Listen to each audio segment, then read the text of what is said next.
In the mid-19th century, competition between countries was extremely high, and Russia and the Ottoman Empire wanted to modernize and get ahead of the game.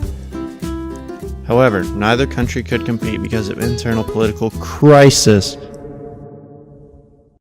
Each country was divided into multinational states built on military conquest and absolutist rule by elites.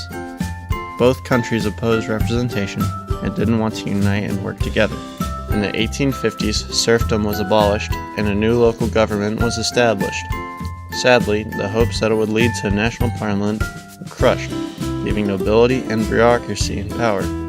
Behind in industry, Russia began to expand the railroad system, allowing them to export resources again. The current Tsar, Alexander II, was assassinated by terrorists in 1881. Russia's Minister of Finance, Sergei Witt, encouraged state-owned railroads, high protective tariffs, and foreigners to build factories in Russia.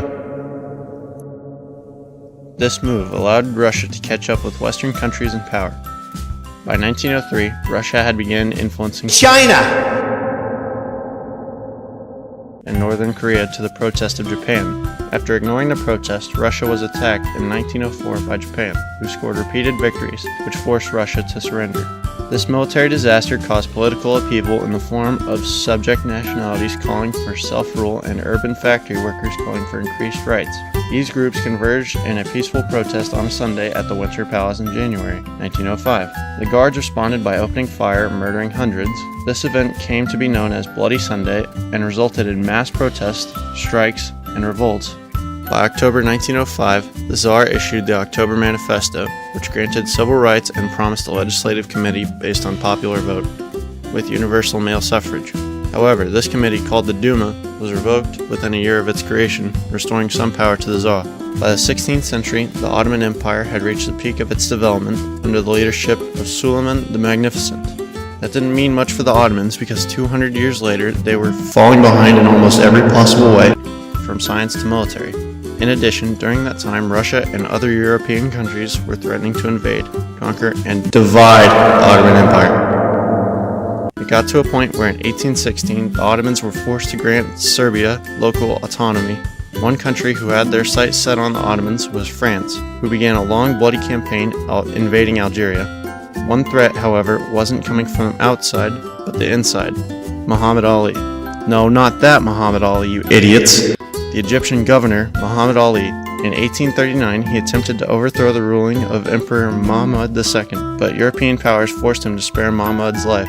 The only reason they let Mahmud live was because they didn't want a strong leader and an active leader like Muhammad, so they wanted to stay with the weaker independent empire under Mahmud.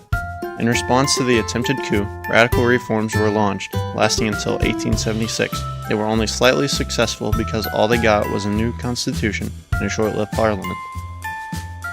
You'd think a 37-year period of radical reforms would be more productive underneath a leader who's bad at his job. However, one important change underneath that constitution was religious freedom for Muslims, Christians, and Jews.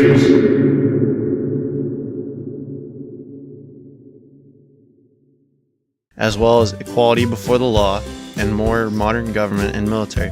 The idea of no inferiority even leaked into economics as taxes on foreign businesses and goods were lifted, embracing Western culture. Unfortunately, all of this backfired. As it turns out, the economic freedom given to the Western countries caused an infestation of Westernization, which in turn hurt the Ottoman business. In addition, the religious freedoms actually caused more religious intolerance among communities and more need for European intervention. At this point, the Ottoman Empire was falling apart, and in 1908, the empire underwent a revolution led by patriots set on implementing even more reforms and modernization. These revolutionaries were known as Young Turks. Oh look! Their plan to stop the anti-Ottoman nationalism didn't work either. Are you picking up a pattern here with the Ottomans attempting to change, and them failing miserably?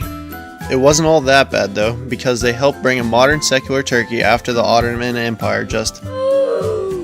So if there's anything we can learn from this, we can easily say that Turks will never change, and tolerating other people's religions is a bad idea.